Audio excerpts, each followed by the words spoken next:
Hello friends, स्वागत है आप सभी लोगों का मेरे यूट्यूब चैनल पर। फ्रेंड्स, आज मैं आप लोगों के लिए विपिंग क्रीम का रिव्यू वीडियो लेकर आई हूँ। साथ में यह भी बताऊँगी कि आप इसे किस तरह से इस्तेमाल कर सकते हैं और इसे आप किस तरह से स्टोर भी कर सकते हैं। तो चलिए स्टार्ट करते हैं। और आज मैंने ट्रॉपलाइट की क्रीम। इसी क्रीम से मैं अपने सारे केक डेकोरेट करती हूँ और इसका जो रिज़ल्ट होता है बहुत ही अच्छा आता है। आप ये देख सकते हैं। और ये डेयरी फ्री क्रीम है, ये मिल्क से नहीं बनती है, ये वेजिटेबल से बनती है। और पीछे इसके सारे इंग्रेडिएंट्स लिखे हुए हैं। साथ में ये किस तरह से आपको इस्तेमाल करना है ये भी लिखा रहता है, आप देख सकते हैं। और ऊपर यहाँ पे ये भी देख सकते हैं, सेम लिखा हुआ है। और आप इसे केक, पेस्ट्री सभी में इस्तेमाल कर सकते हैं। और यहाँ पे ऊपर लिखा हुआ रहता है कि आप किस तरह से खोलना है। साथ में ये भी लिखा हुआ आता है कि आपको इसे इस्तेमाल करने से पहले शेक करना रहता है। और ऊपर यहाँ पे लिखी रहती है इसकी मैन्युफैक्चरिंग डेट। साथ में इसका प्राइस भी लिखा रहता है। ये 1 kg का है और ये 170 रुपीज़ में आता है। तो इसे जब आप मार्केट से लाएंगे तो इसे आपको फ्रीज़र में रखना रहता है। अब मैं आपको इसे विप करके भी दिखाऊंगी। मैं इसे आज वेट के साथ तौल के ही लूँगी कि कितनी क्वांटिटी में चाहिए है।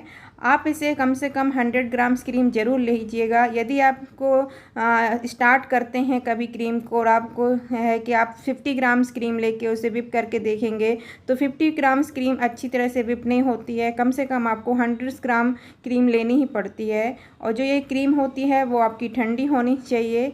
हम मार्केट से जब क्रीम लाते हैं तो इसे हमें फ्रीज़र में रखना रहता है, लेकिन जब भी आप इसे इस्तेमाल करेंगे उसे फ्रीज़र से निकाल के फ्रिज में रख दीजिए। फ्रिज में ही ये मेल्ट हो जाएगी और जब वो इस तरह से हो जाए तब आप इसे इस्तेमाल कर सकते हैं। अब मैं इसे एक हैंड मिक्सर से विप करके दिखाऊंगी। इलेक्ट्रिक बीटर है और इसके कुछ नंबर्स होते हैं, 1 2 3 स्पीड के नंबर होते हैं। तो पहले जब हम विप करते हैं क्रीम तो 1 और 2 पर ही स्पीड पे विप करते हैं। 3rd पे हमें सबसे लास्ट में करना रहता है। तो चलिए मैं आपको विप करके दिखाती हूँ। तो सबसे पहले मैं उन लोगों के लिए दिखा देती हूँ जिनके घर में एसी होता है, जिनके किचन में एसी होता है, वो डायरेक्ट इस तरह से अपनी क्रीम को विप कर सकते हैं, क्योंकि उनका किचन घर उनका ठंडा होता है तो क्रीम अच्छे से विप हो जाएगी। लेकिन जिनके घर में एसी नहीं है, किचन में एसी नहीं है, या जहाँ पर बहुत ज़्यादा गर्मी होती है, तो उनके लिए भी मैं बता देती हूँ कि आपको अपनी क्रीम को कैसे बीट करना है। तो इसके लिए लेना पड़ेगा आपको एक बोल और उसमें रखना पड़ेगा आपको इस तरह से बर्फ़ को। उसके बाद आप जिस बोल में अपनी क्रीम को फेंट रहे हैं उस बोल को रख दीजिए। इससे क्या होगा, आपकी जो क्रीम है फटेगी नहीं और अच्छे से विप होगी। क्योंकि जब हम विपिंग करते हैं तो उसमें एक हीट होती है, एक हीट बनने लगती है, तो उससे आपकी जो क्रीम है वो फट सकती है। तो इसके लिए आपको ऐसे नीचे बर्फ़ रखनी होगी। अब ये क्रीम तो वैसे तो मीठी होती है, लेकिन कई बार हमें कुछ फ्लेवर होते हैं जिसमें ज़्यादा मीठा चाहिए रहता है। कुछ केक होते हैं जिनमें हमें ज़्यादा मीठा चाहिए रहता है, तो उसके लिए हम इसमें आइसिंग शुगर भी डाल सकते हैं। और आइसिंग शुगर को डाल के हमें इस तरह से मिलाना रहता है। उसके बाद हम इसे बीटर को स्टार्ट करेंगे और फेंटना चालू कर देंगे। तो इसे अभी भी मैंने स्पीड इसकी 1 और 2 के बीच में ही रखी है। अभी मैं इसे 3rd स्पीड पर नहीं लेकर आया हूँ।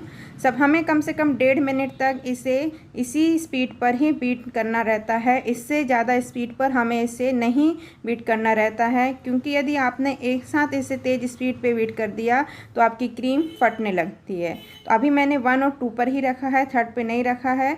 थोड़ी देर में जब ये क्रीम हमारी थोड़ी सी अच्छी सी फूल जाएगी उसके बाद हम इसे थोड़ी देर के लिए 3rd वाले पॉइंट पर ले आएंगे।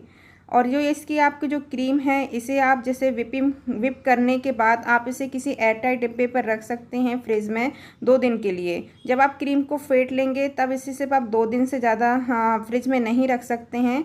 अगर आपने क्रीम को नहीं फेंटा है, पैकेट में आपकी क्रीम बच जाती है, तो उसे आपको फ्रिज में फ्रिज का जो फ्रीज़र होता है उसमें रख देना रहता है। अब मैं इसे 3rd पॉइंट पर ले आई हूँ और आप इसे अच्छी तरह से देख सकते हैं जो हमारी क्रीम है वो कितनी अच्छी तरह से फूल चुकी है। जितनी क्वांटिटी हमने ली थी उससे ये डबल हो चुकी है। अभी मैं आपको दिखाऊंगी कि आपको किस तरह से पता चलेगा कि आपकी क्रीम है वो फिट चुकी है। आप इसकी देखिए कितनी अच्छी तरह से ये बिल्कुल इसकी पीक जैसे देखिए डिज़ाइन बनने लगी है क्रीम में। इस तरह से जब आपकी क्रीम में डिज़ाइन बनने लगे तो समझिए आपकी जो क्रीम है वो अच्छी तरह से विप हो गई है। अब एक और ट्रिक्स है कि आपको कैसे पता करना है। आपको इस बॉल को उल्टा कर देना है इस तरह से। जब ये बोल को उल्टा करने के बाद भी क्रीम नहीं गिरती है, इसका मतलब है आपकी क्रीम है वो अच्छी तरह से विप हो गई है। और एक और है ट्रिक्स, इसे ऐसी कोई भी नाइफ़ लीजिए या चम्मच लीजिए और इस तरह से क्रीम को गिरा कर देखिए। यदि आपकी क्रीम नहीं गिरती है, इसका मतलब है आपकी जो क्रीम है परफेक्टली तैयार हो चुकी है। अब इस क्रीम को आपको जब भी केक या कपकेक्स में डेकोरेट करना है तो इसे आपको थोड़ी देर के लिए, आधा घंटे के लिए फ्रिज में रख देना है, जिससे कि ये ठंडी हो जाए। क्योंकि ये अभी जब हम इसे फेंटते हैं तो थोड़ी सी ये गर्म होने लगती है और अभी तुरंत हमने इसे केक पे इस्तेमाल किया तो ये थोड़ा सा लूज़ होने लगती है। तो अब मैं आपको इसे दिखाती हूँ कि इसे आप फ्लेवर कैसे दे सकते हैं, क्योंकि हमें बहुत से केक बनाने रहते हैं, कहीं पाइनएप्पल, कहीं स्ट्रॉबेरी, बटर स्कॉच। तो आप इसे किस तरह से फ्लेवर वाली क्रीम बना सकते हैं। तो इसके लिए सबसे पहले आपको लेने पड़ेगा एसेंस। जिस भी फ्लेवर का आप केक बना रहे हो या आप कप केक बना रहे हो या जिस भी फ्लेवर को आपको क्रीम चाहिए उसका एक एसेंस लेना पड़ेगा। मैंने यहाँ पर बटर स्कॉच का एसेंस लिया है। अब मैं इसे आधा चम्मच करीब इसमें डाल दूँगी और इसे भी मिलाने का एक अलग सा तरीका होता है, वो मैं आज बता देती हूँ, जिससे आपका जो क्रीम है इवनली आपके जो भी फ्लेवर है वो सब में मिल जाएगा। इसे मैं हमेशा बीटर की सहायता से ही मिलाती हूँ एसेंस को, जिससे ये पूरी क्रीम में अच्छी तरह से फैल जाती है। ऐसा नहीं है कि किसी हिस्से में आपका एसेंस गया है और किसी हिस्से में नहीं गया है। तो बस थोड़ी देर के लिए ही, हमें थोड़ी सेकंड के लिए ही इसे इस तरह से करना रहता है और जो हमारी जो फ्लेवर वाली क्रीम है वो तैयार हो गई है। अब हमें बहुत सी क्रीम कलर वाली चाहिए रहती है, क्योंकि हमारे जो केक्स होते हैं वो बहुत से कलर में बनाने रहते हैं। तो हमें कभी येलो, कहीं स्ट्रॉबेरी, बहुत से कलर में बनाना पड़ता है। तो मैं आपको वो कलर करके भी दिखा देती हूँ। तो हमें पहले आधी क्रीम को अलग कर लेती हूँ, पूरी इतने सारे क्रीम को कलर नहीं करते हैं। हाफ मैंने क्रीम को अलग कर दिया है। अब मैं इसमें आपको बटर स्कॉच वाला ही कलर करके दिखा देती हूँ। उसके लिए हमें बस इसमें 2 से 3 ड्रॉप्स येलो कलर मिलाने पड़ेंगे और इसका एक बटर स्कॉच वाला कलर आ जाएगा। अब मैं भी इससे जो कलर है इसे भी मैं बीटर से ही मिलाती हूँ। इससे जो कलर है इवनली तरीके से अच्छे से मिल जाता है और कहीं भी इसके छींटे या अजीब सा वो टेक्सचर नहीं आता है, क्योंकि कई लोग चम्मच से मिला देते हैं फिर वो अच्छे से कलर नहीं दिखता है। तो ये देखिए आ गया अच्छे से कलर। इस तरह से आप अपने घर पे व्हिपिंग क्रीम अच्छे से बना सकते हैं।